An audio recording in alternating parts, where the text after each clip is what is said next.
For 3 years, the city of Toronto believed that Zara Hollis had simply fallen apart.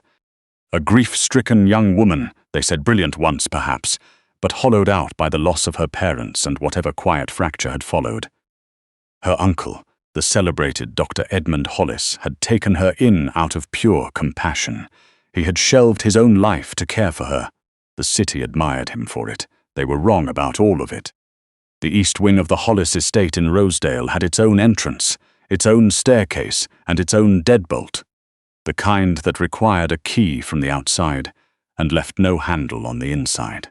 It sat behind a door that looked to any visiting guest like a linen closet. Zara had stopped testing it on her 341st night inside, not because she had given up, but because she had found something more useful to do with her time.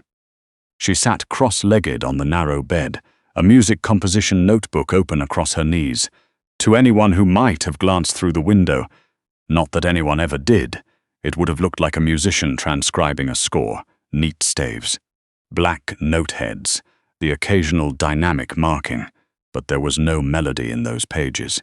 What Zara had written, in the coded notation she had invented at 14 and never forgotten, was a complete and meticulous record of every document she had ever seen pass through her uncle's study. Wire transfer confirmations, account numbers in the Cayman Islands, charitable receipts from the Hollis Medical Foundation bearing the signatures of donors who, when she had looked them up on the estate's unsecured guest Wi-Fi, did not appear to exist. Edmund Hollis was one of Canada's most decorated cardiac surgeons.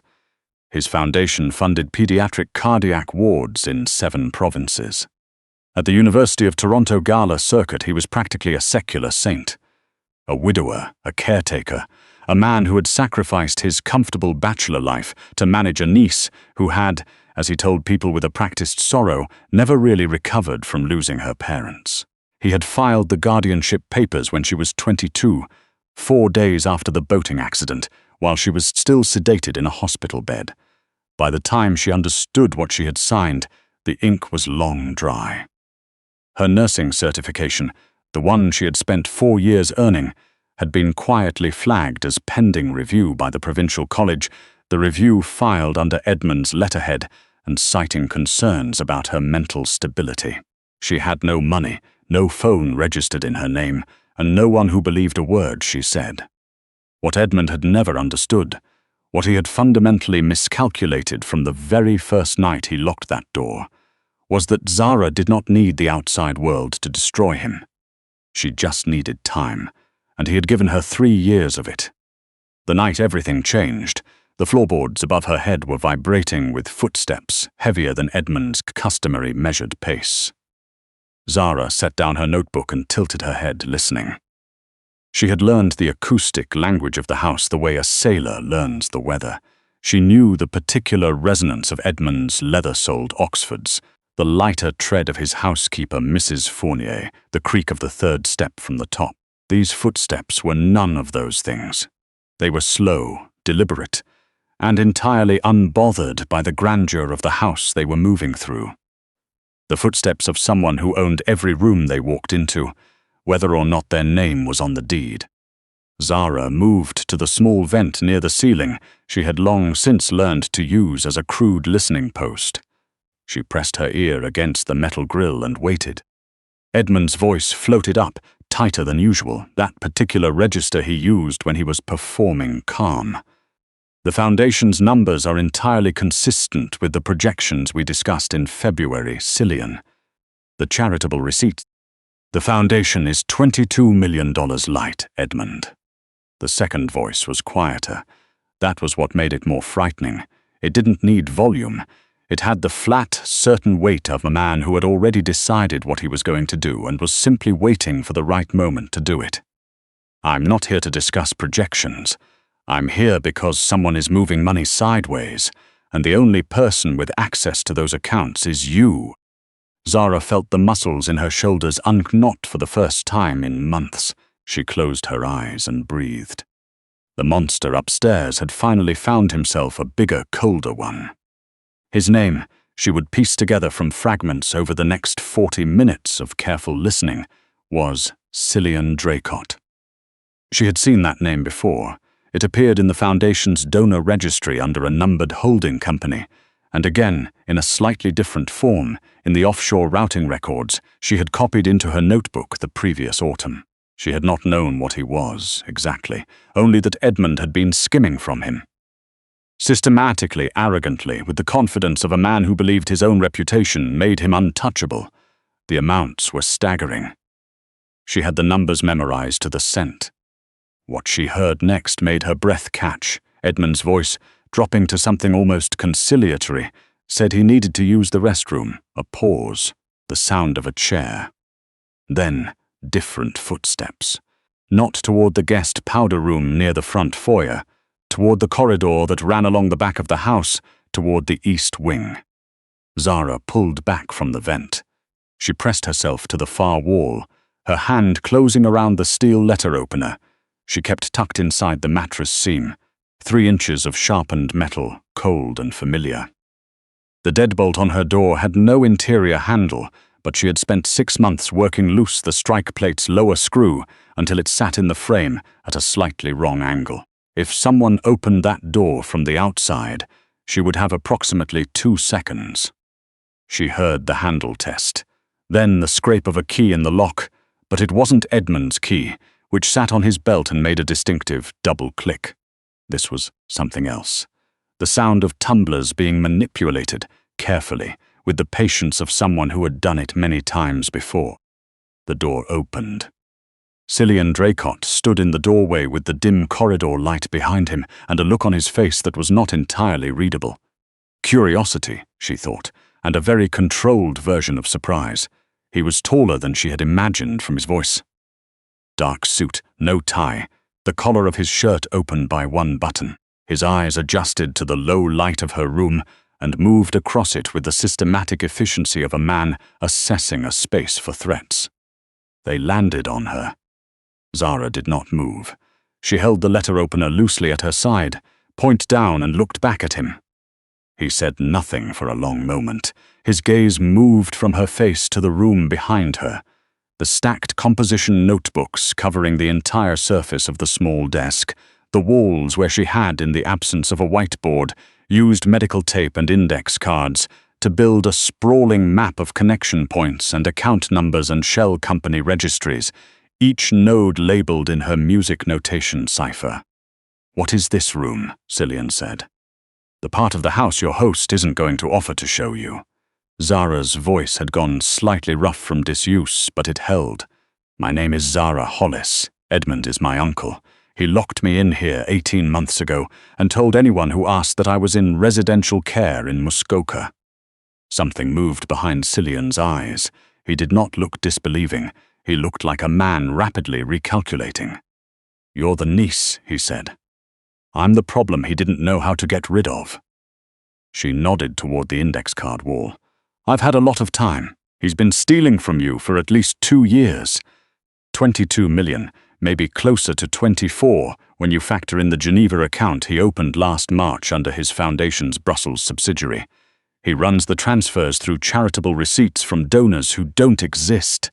I've documented all of it." Cillian stepped fully into the room. He let the door swing behind him and crossed to the wall of index cards, his hands clasped at his back. He read in silence for longer than she expected. Not skimming, reading. His jaw tightened once, almost imperceptibly, near the cluster of cards she had labeled with the Nassau routing numbers. "This is in code," he said. "Musical notation. I'm a nurse. I have a very good memory and know where to be." She watched him. "The cipher key is in my head. No one else can read it." Cillian turned to face her. In the strange flatness of the room's single lamp, there was nothing soft about him. No reassurance, no performance of sympathy. He was simply looking at her with an attention that felt, after 3 years of being carefully not looked at, almost physically startling. "What do you want?" he asked. "The same thing you came here to find out." Zara set the letter opener on the desk. "He has a dead man switch. If he dies or disappears tonight, the Geneva account locks and transfers to a charitable trust in his name that will take years to unwind in court. But he's arrogant. He uses the same biometric passphrase structure across all his private accounts. I broke his encryption 7 months ago. I can drain every account he controls, yours, his, the Brussels subsidiary, and reroute the funds before he realizes what's happening. I can do it in 8 minutes.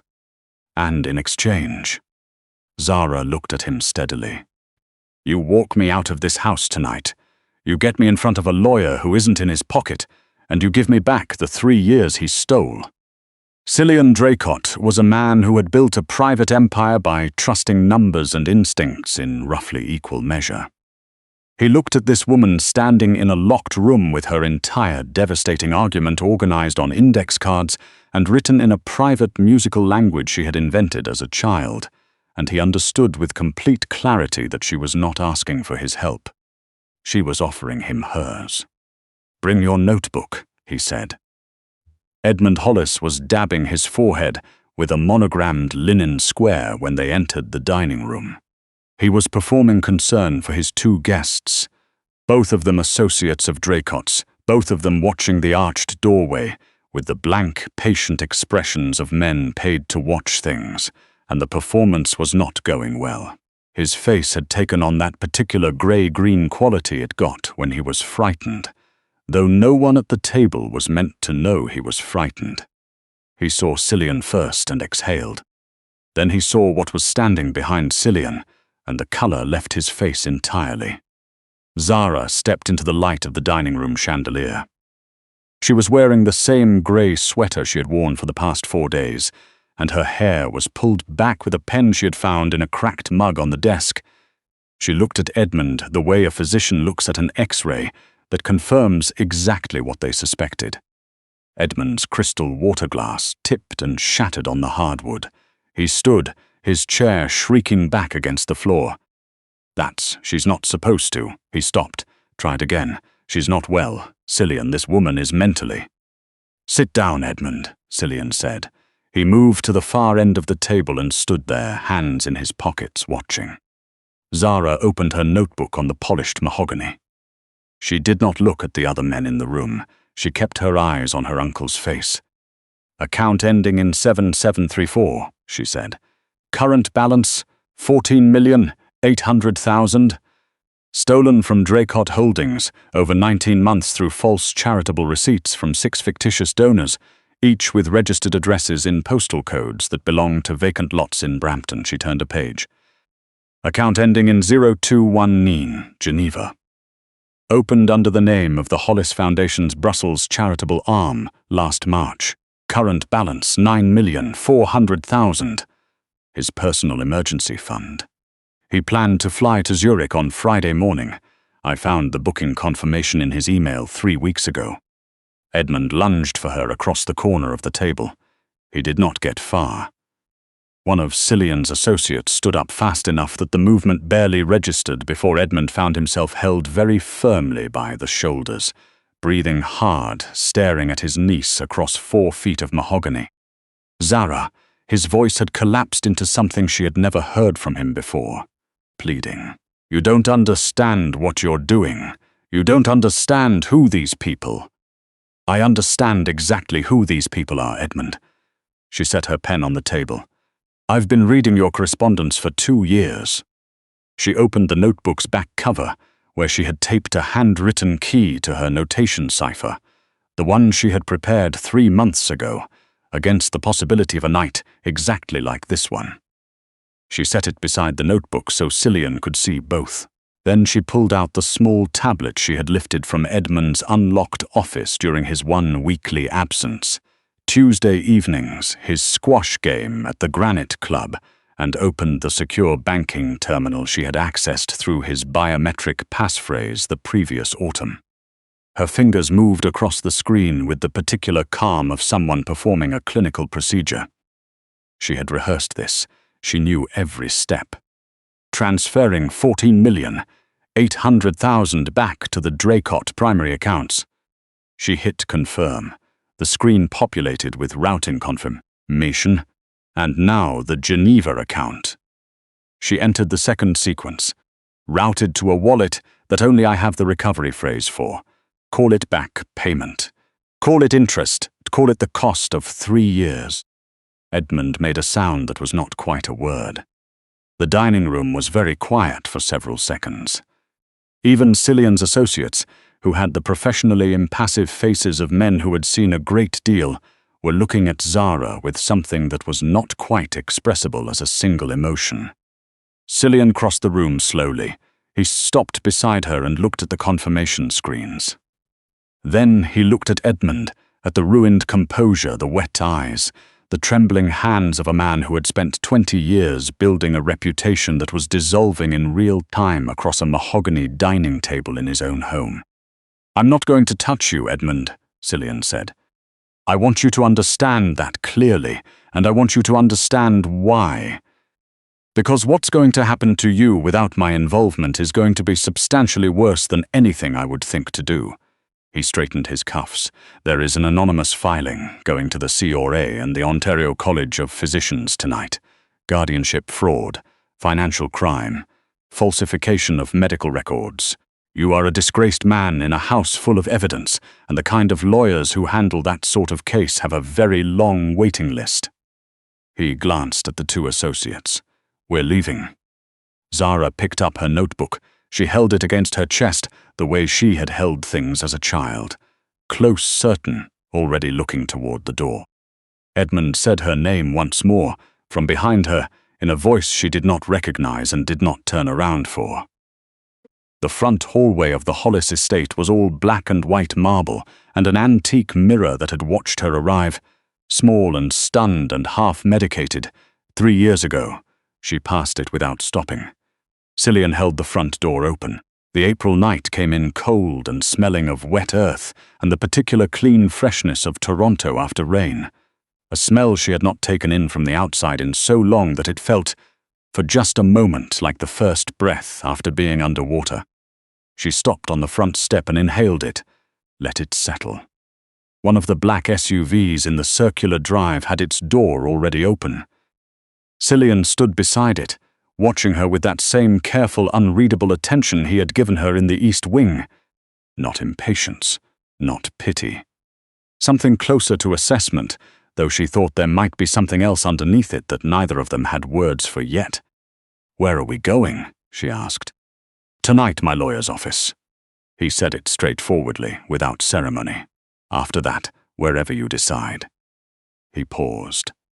"You have approximately $24 million, an eidetic memory, and a nursing certification that's about to be reinstated. I'd say your options are fairly open."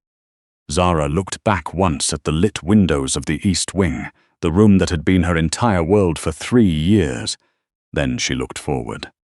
"I'd like to see a doctor first," she said. "An actual one, not one of his." Something shifted in Cillian's expression, brief and controlled but real. "That can be arranged." She stepped off the porch and walked toward the car. The gravel of the drive was uneven under her feet, and the air was cold enough to sting her cheeks, and both of those things were extraordinary. She had spent 3 years watching other people exist from behind a locked door, certain that whatever she was becoming in the dark would never see the light. She had been wrong about that part too, and for the first time in a very long time, being wrong felt like the best thing that could have happened to her. The SUV door closed behind her, solid and final, sealing away the quiet ruin she was leaving for Edmund Hollis to face alone. She pressed her notebook flat against her knees and watched the estate's iron gates slide open as they passed through. She had spent 3 years building a weapon in the dark. She had spent one evening using it, and now the road ahead was simply open, wide and unlit and entirely hers. For a woman who had been waiting that long, it felt exactly like enough.